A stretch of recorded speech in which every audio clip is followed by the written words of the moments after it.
Los remolinos los descubrimos por casualidad. Por casualidad, como suceden las cosas por casualidad en ciencia, y es que uno tiene que estar en el sitio adecuado en el momento adecuado. Nosotros estábamos buscando, por razones que no vienen al caso, el comportamiento de estructuras magnéticas muy chiquititas en el Sol, que aparecen como puntitos brillantes.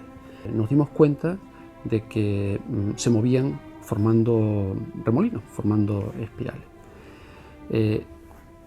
El darnos cuenta fue una casualidad, pero evidentemente había que primero tener las imágenes adecuadas para ser capaz de identificar estos movimientos, porque suceden a una escala muy pequeña.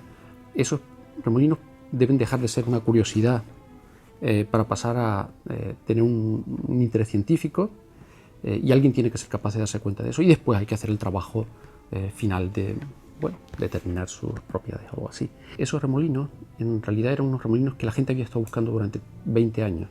Su importancia radica en que es una predicción específica de los modelos de convección en el Sol. En el Sol, como en la mayor parte de las estrellas, el transporte de energía en las capas superficiales se produce por convección. Eso significa que hay movimientos de materia hacia arriba, caliente, que se enfría y que deben volver otra vez al interior. El movimiento hacia arriba y hacia abajo es muy asimétrico. El movimiento hacia arriba sucede a gran escala, vamos a decirlo así, y el retorno del material hacia el interior de la estrella, hacia el interior del Sol, sucede en sitios muy específicos, sitios muy pequeñitos de la superficie solar. Sucede algo parecido a lo que pasa en los sumideros de las bañeras de casa. Cuando el material intenta salir por el sumidero, por conservación de momento angular, no puede ir directamente y forma un remolino. Una vez que caímos en la cuenta de la importancia de los remolinos, pues nos pusimos a trabajar, de hacer la medida fina de lo que son los parámetros físicos que caracterizan a estos remolinos. Los mecanismos físicos que llevan a la existencia de convección son los mismos en todos lados, pero en el Sol podemos mirarlo con el detalle que podemos mirarlo. Los tamaños de estos remolinos son muy grandes comparados con lo que son las escalas típicas en la Tierra. Tienen tamaño parecido a los huracanes en la Tierra.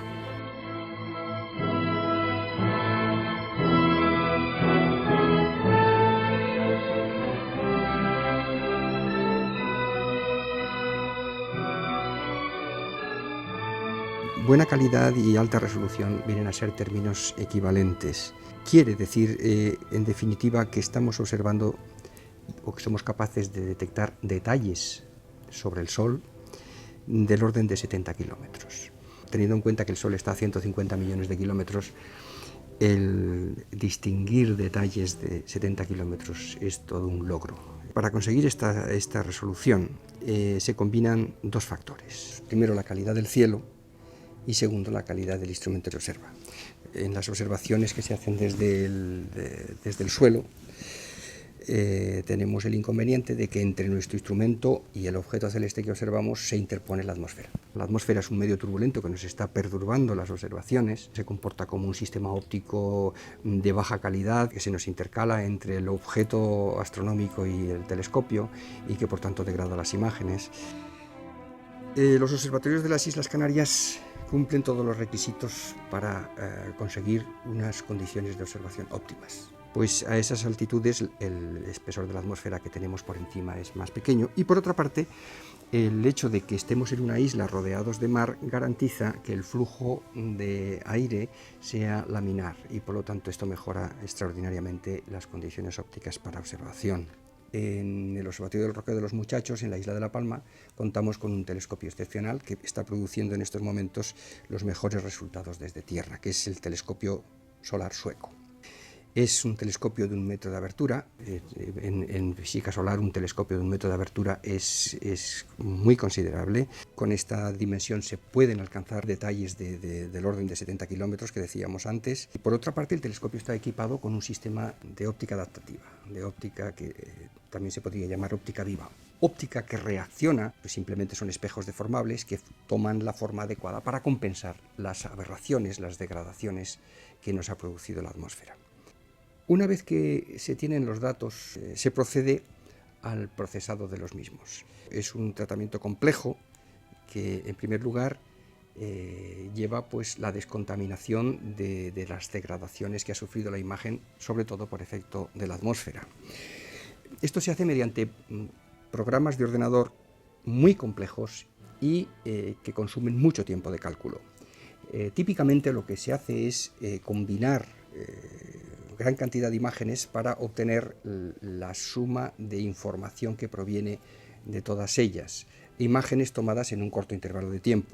Como cantidad orientativa, la película sobre la que se ha trabajado para la detección de los remolinos y medida de sus parámetros físicos consta de 360 imágenes procesadas, cada una de ellas resultado de combinar 130 imágenes brutas de las que se registran en el telescopio. En definitiva, la película es el resultado de mezclar información de 45.000 imágenes. Este gran volumen de datos requiere un soporte informático de gran capacidad.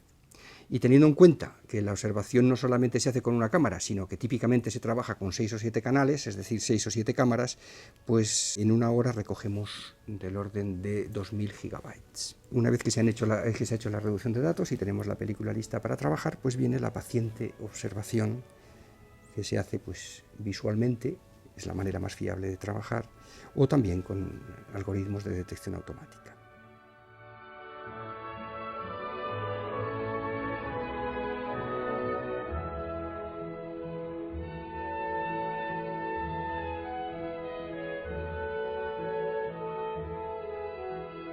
Una vez que vimos que los puntos brillantes estaban moviéndose de esa manera extraña, en la que había cambios en la curvatura, quisimos caracterizar estos movimientos, es decir, el tipo de trayectoria que seguía cada uno, contarlos, hallar su velocidad, dar el sentido de giro, a ver si hay alguna preferencia en el sentido de giro, centrándonos en uno de estos remolinos, mediante una inspección visual, cogiendo la película y fotograma a fotograma, hacia adelante y hacia detrás, nos fijábamos en la posición de los puntos brillantes.